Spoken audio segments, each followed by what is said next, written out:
Forex trading ਦੇ ਨਾਂ ਤੇ ਵੱਡਾ ਘਪਲਾ ਹੋਇਆ ਹੈ। ਫੋਰੈਕਸ ਟ੍ਰੇਡਿੰਗ ਨਾਲ ਜੁੜੇ ਮਨੀ ਲਾਂਡਰਿੰਗ ਮਾਮਲੇ ਦੇ ਵਿੱਚ ਈਡੀ ਦਾ ਐਕਸ਼ਨ ਨਜ਼ਰ ਆਇਆ। 30 ਤੋਂ ਵੱਧ ਬੈਂਕ ਖਾਤਿਆਂ 'ਚ ਜਮ੍ਹਾਂ 170 ਕਰੋੜ ਰੁਪਏ ਫਰੀਜ਼ ਕਰ ਦਿੱਤੇ ਗਏ ਨੇ। ਕਈ ਇਤਰਾਜ਼ਯੋਗ ਦਸਤਾਵੇਜ਼ ਤੇ ਡਿਜੀਟਲ ਉਪਕਰਨ ਵੀ ਜ਼ਬਤ ਕੀਤੇ ਗਏ ਨੇ।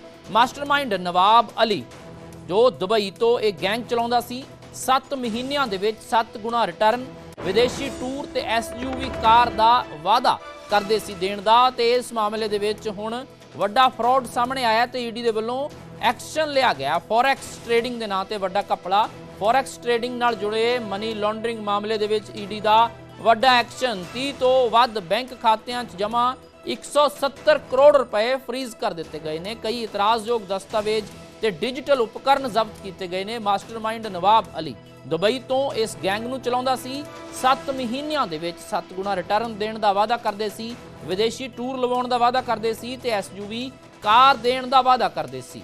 ਇਸੇ ਖਬਰ ਤੇ ਹੋਰ ਅਪਡੇਟ ਦੇ ਲਈ ਮੇਰੇ ਸਹਿਯੋਗੀ ਸ਼ੰਕਰ ਆਨੰਦ फोन लाइन ते मौजूद ने। शंकर, पूरा मामला समझना चाहते हैं, किस ढंग दे नाल कार्रवाई हुई है?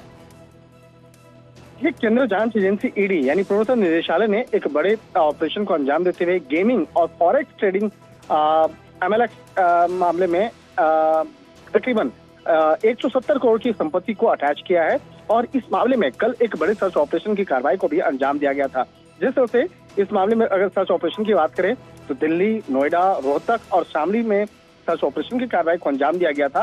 और जांच के दौरान में जिस तरह से तमाम सबूतों को इकट्ठा किया गया, उसी के आधार पर 170 करोड़ की संपत्ति को फिलहाल फ्रीज कर दिया गया है।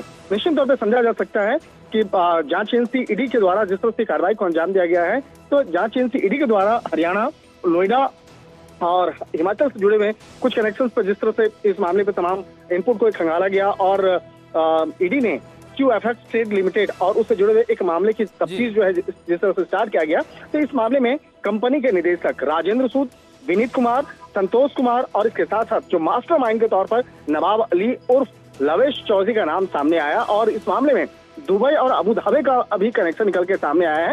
हालांकि जो मुख्य आरोपी है वो अभी इस वक्त में दुबई में रह रहा है और दुबई में रह करके जिस तरह से वो वहां से इस तरह के मामलों को अंजाम दे रहा था, तो इस मामले में अब जांच एजेंसी के द्वारा जल्द ही उसे भारत में लाने की एक कोशिश है वो की जाएगी। और कहा जा सकता है आने वाले दिनों में इस मामले पर कई अन्य लोकेशन पर भी सर्च ऑपरेशन और इसके साथ साथ कई अन्य आरोपियों से पूछताछ भी की जाएगी। तो कहा जा सकता है कि जिस तरह से शुरुआती तफ्तीश में ही तकरीबन 170 करोड़ की चल अचल संपत्तियों को फ्रीज किया गया है, निश्चित तौर पे ये अपने आप में बहुत बड़ा मामला है। और इस मामले में इन्वेस्टिगेशन का जो दायरा है वो गुरुग्राम स्थित जो ईडी का जो जोनल ऑफिस है वहां से इस मामले में तफ्तीश का दायरा आगे बढ़ाया गया, जिसके बाद इस मामले पे कार्रवाई की गई। और कहा जा सकता है कि जिस तरह से लवेश चौधरी और उसके साथ साथ विनीत कुमार और राजेंद्र सूद का जो नाम जिस तरह से सामने आया है, तो इस मामले में कई अन्य आरोपियों से पूछताछ की ठीक है शंकर, बहुत शुक्रिया। शंकर आनंद मेरे सहयोगी जानकारी दे रहे सी। ईडी ਦੇ ਵੱਲੋਂ ਵੱਡਾ ਐਕਸ਼ਨ ਲਿਆ ਗਿਆ ਫੋਰੈਕਸ ਟ੍ਰੇਡਿੰਗ ਨਾਲ ਜੁੜੇ ਮਨੀ ਲਾਂਡਰਿੰਗ ਮਾਮਲੇ ਦੇ ਵਿੱਚ 30 ਤੋਂ ਵੱਧ ਬੈਂਕਾਂ ਦੇ ਵਿੱਚ 170 ਕਰੋੜ ਰੁਪਏ